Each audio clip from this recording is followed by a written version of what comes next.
ಯಾರಿಗೂ ಬೇಕಿಲ್ಲ ಅಷ್ಟೇ. ಎಲ್ಲ ಕಡೆ ತೋರಿಸಿ. ಮಹಾರಾಷ್ಟ್ರ ಗಲಾಟೆ ಆಗ್ತಿಲ್ವ ನೋಡಿ ನೋಡಿ,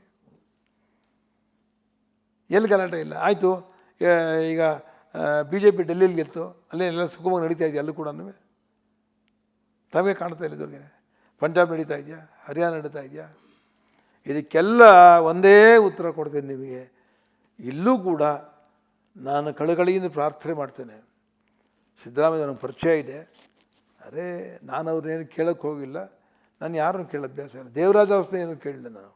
ಇಂದಿರಾ ಗಾಂಧಿ ನಾನೇ ಚಿಕ್ಕಬಳ್ಳೂರು ಕರ್ಕೊಂಬಂದು ಗೆಲ್ಲಿಸಿ ಪ್ರಧಾನಮಂತ್ರಿ ಮಾಡಿ ಅವ್ರ ಜೊತೆ ಇದ್ದೆ.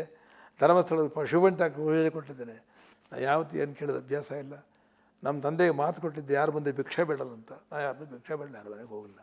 ಆದರೆ ಇಷ್ಟು ಮಾತ್ರ ಹೇಳ್ತೀನಿ, ಮನುಷ್ಯನಿಗೆ ಆಯುಸ್ಸೊಂದು ಆರೋಗ್ಯ ಅಂತ ಇದ್ದು ಆಯುಸ್ಸು ಹೊಂದಿದ್ದರೆ ಏನು ಬೇಕಾರಾಗ್ಬೋದಲ್ಲ. ಈ ಹೊತ್ತಲ್ಲಿ ನಮ್ಮ ಮುಖ್ಯಮಂತ್ರಿಗಳು ಸಿದ್ದರಾಮಯ್ಯನವರು ಆರೋಗ್ಯ ಇರೋದು ನಾನು ನೋಡೋಕ್ಕೆ ಬಯಸ್ತೇನೆ ಅಷ್ಟೇ. ಜಾತಿ ಇದೆ, ಎಲ್ಲ ಇದೆ, ಅವರಿಗೆ ಬುದ್ಧಿವಂತಿದ್ದಾರೆ.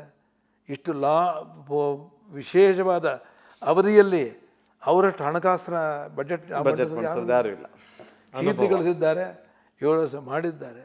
ಆರೋಗ್ಯದ ಕಡೆ ಗಮನ ಜನ ಕೊಡಲಿ. ಎಷ್ಟು ಕಾಲ ರಾಜಯೋಗ ಇರಬೇಕು ಇದ್ದೇ ಇರುತ್ತೆ. ಆರೋಗ್ಯ ಕೈ ಕೊಡಬಾರ್ದು ಅವರಿಗೆ.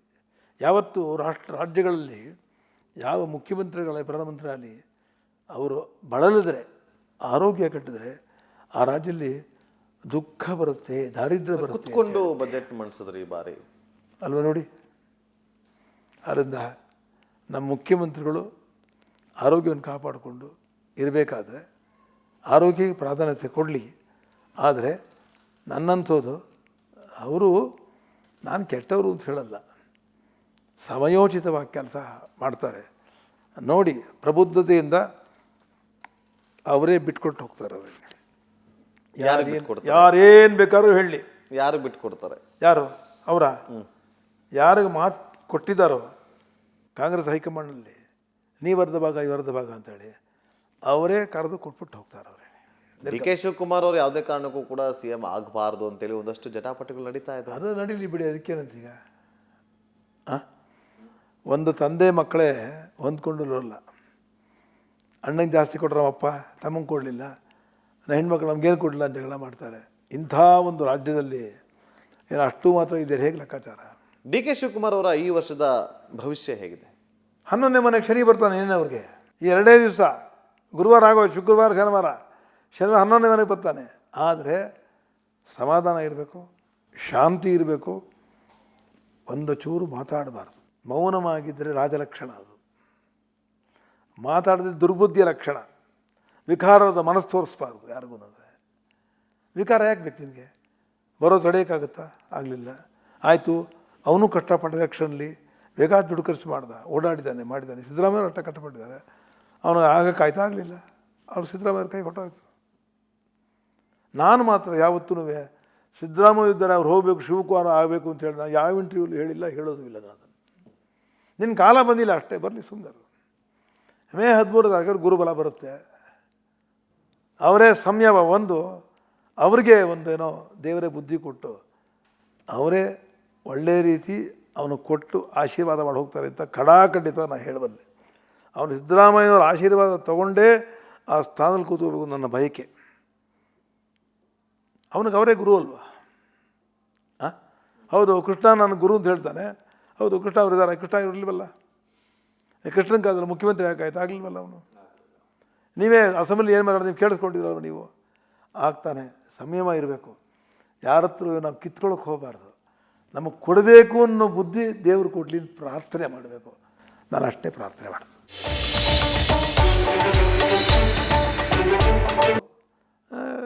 ಯಾರಿಗೂ ಬೇಕಿಲ್ಲ ಅಷ್ಟೇ.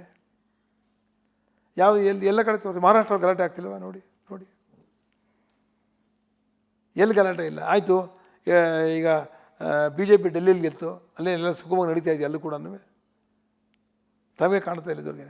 ಪಂಜಾಬ್ ನಡೀತಾ ಇದೆಯಾ, ಹರಿಯಾಣ ನಡೀತಾ ಇದೆಯಾ? ಇದಕ್ಕೆಲ್ಲ ಒಂದೇ ಉತ್ತರ ಕೊಡ್ತೇನೆ ನಿಮಗೆ. ಇಲ್ಲೂ ಕೂಡ ನಾನು ಕಳಕಳಿಯಿಂದ ಪ್ರಾರ್ಥನೆ ಮಾಡ್ತೇನೆ. ಸಿದ್ದರಾಮಯ್ಯ ನನಗೆ ಪರಿಚಯ ಇದೆ, ಅರೇ ನಾನು ಅವ್ರನ್ನೇನು ಕೇಳೋಕ್ಕೆ ಹೋಗಿಲ್ಲ, ನಾನು ಯಾರನ್ನು ಕೇಳೋ ಅಭ್ಯಾಸ ಇಲ್ಲ. ದೇವರಾಜ ಅವಸ್ಥೆ ಏನು ಕೇಳಿಲ್ಲ ನಾನು. ಇಂದಿರಾ ಗಾಂಧಿ ನಾನೇ ಚಿಕ್ಕಬಳ್ಳೂರು ಕರ್ಕೊಂಬಂದು ಗೆಲ್ಲಿಸಿ ಪ್ರಧಾನಮಂತ್ರಿ ಮಾಡಿ ಅವ್ರ ಜೊತೆ ಇದ್ದೆ. ಧರ್ಮಸ್ಥಳದ ಪಶುಬಂಟಾಗಿ ಕೊಟ್ಟಿದ್ದೇನೆ. ನಾನು ಯಾವತ್ತೂ ಏನು ಕೇಳಿದ ಅಭ್ಯಾಸ ಇಲ್ಲ. ನಮ್ಮ ತಂದೆಗೆ ಮಾತು ಕೊಟ್ಟಿದ್ದೆ, ಯಾರು ಬಂದು ಭಿಕ್ಷೆ ಬೇಡಲ್ಲ ಅಂತ. ನಾನು ಯಾರನ್ನೂ ಭಿಕ್ಷೆ ಬೇಡ, ಯಾರ ಮನೆಗೆ ಹೋಗಿಲ್ಲ. ಆದರೆ ಇಷ್ಟು ಮಾತ್ರ ಹೇಳ್ತೀನಿ, ಮನುಷ್ಯನಿಗೆ ಆಯುಸ್ಸೊಂದು ಆರೋಗ್ಯ ಅಂತ ಇದ್ದು ಆಯುಸ್ಸು ಹೊಂದಿದ್ದರೆ ಏನು ಬೇಕಾರಾಗ್ಬೋದಲ್ಲ. ಈ ಹೊತ್ತಲ್ಲಿ ನಮ್ಮ ಮುಖ್ಯಮಂತ್ರಿಗಳು ಸಿದ್ದರಾಮಯ್ಯನವರು ಆರೋಗ್ಯ ಇರೋದು ನಾನು ನೋಡೋಕ್ಕೆ ಬಯಸ್ತೇನೆ ಅಷ್ಟೇ. ಜಾತಿ ಇದೆ, ಎಲ್ಲ ಇದೆ, ಅವರಿಗೆ ಬುದ್ಧಿವಂತಿದ್ದಾರೆ. ಇಷ್ಟು ವಿಶೇಷವಾದ ಅವಧಿಯಲ್ಲಿ ಅವರಷ್ಟು ಹಣಕಾಸಿನ ಬಜೆಟ್ ಯಾರು ಇಲ್ಲ. ಕೀರ್ತಿ ಗಳಿಸಿದ್ದಾರೆ, 7 ವರ್ಷ ಮಾಡಿದ್ದಾರೆ. ಆರೋಗ್ಯದ ಕಡೆ ಗಮನ ಜನ ಕೊಡಲಿ. ಎಷ್ಟು ಕಾಲ ರಾಜಯೋಗ ಇರಬೇಕು ಇದ್ದೇ ಇರುತ್ತೆ. ಆರೋಗ್ಯ ಕೈ ಕೊಡಬಾರ್ದು ಅವರಿಗೆ. ಯಾವತ್ತು ರಾಜ್ಯಗಳಲ್ಲಿ ಯಾವ ಮುಖ್ಯಮಂತ್ರಿಗಳ ಪ್ರಧಾನಮಂತ್ರಿ ಆಗಲಿ ಅವರು ಬಳಲಿದ್ರೆ, ಆರೋಗ್ಯ ಕೆಟ್ಟಿದ್ರೆ ಆ ರಾಜ್ಯದಲ್ಲಿ ದುಃಖ ಬರುತ್ತೆ, ದಾರಿದ್ರ್ಯ ಬರುತ್ತೆ. ಕುತ್ಕೊಂಡು ಬಜೆಟ್ ಮಂಡಿಸಿದ್ರಿ ಈ ಬಾರಿ ಅಲ್ವಾ ನೋಡಿ. ಆದ್ದರಿಂದ ನಮ್ಮ ಮುಖ್ಯಮಂತ್ರಿಗಳು ಆರೋಗ್ಯವನ್ನು ಕಾಪಾಡಿಕೊಂಡು ಇರಬೇಕಾದ್ರೆ ಆರೋಗ್ಯಕ್ಕೆ ಪ್ರಾಧಾನ್ಯತೆ ಕೊಡಲಿ.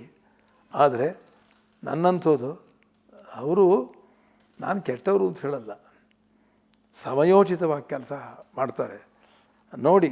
ಪ್ರಬುದ್ಧತೆಯಿಂದ ಅವರೇ ಬಿಟ್ಕೊಟ್ಟು ಹೋಗ್ತಾರೆ. ಅವರಿಗೆ ಯಾರೇನು ಬೇಕಾದ್ರೂ ಹೇಳಲಿ. ಯಾರು ಬಿಟ್ಕೊಡ್ತಾರೆ?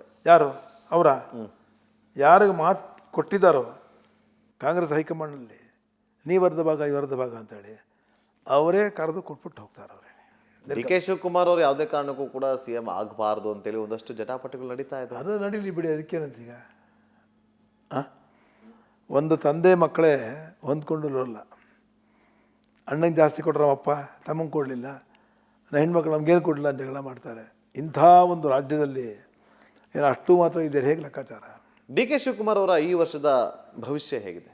11ನೇ ಮನೆಗೆ ಶನಿ ಬರ್ತಾನೆ ಏನೇ ಈ 2 ದಿವಸ, ಗುರುವಾರ ಆಗೋದು, ಶುಕ್ರವಾರ ಶನಿವಾರ 11ನೇ ಮನೆಗೆ ಬರ್ತಾನೆ. ಆದರೆ ಸಮಾಧಾನ ಇರಬೇಕು, ಶಾಂತಿ ಇರಬೇಕು, ಒಂದು ಚೂರು ಮಾತಾಡಬಾರ್ದು. ಮೌನವಾಗಿದ್ದರೆ ರಾಜಲಕ್ಷಣ, ಅದು ಮಾತಾಡಿದ್ರೆ ದುರ್ಬುದ್ಧಿಯ ಲಕ್ಷಣ. ವಿಕಾರದ ಮನಸ್ಸು ತೋರಿಸ್ಬಾರ್ದು ಯಾರಿಗೂ. ವಿಕಾರ ಯಾಕೆ ಬೇಕು ನಿಮಗೆ? ಬರೋದು ತಡೆಯೋಕ್ಕಾಗುತ್ತಾ? ಆಗಲಿಲ್ಲ, ಆಯಿತು. ಅವನು ಕಷ್ಟಪಟ್ಟ ಎಲೆಕ್ಷನ್ಲಿ ಬೇಕಾದ ದುಡ್ಡು ಖರ್ಚು ಓಡಾಡಿದ್ದಾನೆ, ಮಾಡಿದ್ದಾನೆ. ಸಿದ್ದರಾಮಯ್ಯವ್ರು ಅಷ್ಟ ಕಷ್ಟಪಟ್ಟಿದ್ದಾರೆ, ಅವನು ಆಗಕ್ಕಾಯ್ತಾ? ಆಗಲಿಲ್ಲ. ಅವ್ರು ಸಿದ್ದರಾಮಯ್ಯವ್ರ ಕೈ ಹೊಟ್ಟೋಯ್ತು. ನಾನು ಮಾತ್ರ ಯಾವತ್ತೂ ಸಿದ್ದರಾಮಯ್ಯ ಇದ್ದಾರೆ, ಅವ್ರು ಹೋಗಬೇಕು, ಶಿವಕುಮಾರ್ ಆಗಬೇಕು ಅಂತ ಹೇಳಿ ನಾನು ಯಾವ ಇಂಟರ್ವ್ಯೂಲಿ ಹೇಳಿಲ್ಲ, ಹೇಳೋದು ಇಲ್ಲ. ನಾನು ನಿನ್ನ ಕಾಲ ಬಂದಿಲ್ಲ ಅಷ್ಟೇ, ಬರಲಿ ಸುಮ್ಮನೆ. ಮೇ 13 ಗುರುಬಲ ಬರುತ್ತೆ. ಅವರೇ ಸಂಯಮ ಒಂದು, ಅವ್ರಿಗೆ ಒಂದೇನೋ ದೇವರೇ ಬುದ್ಧಿ ಕೊಟ್ಟು ಅವರೇ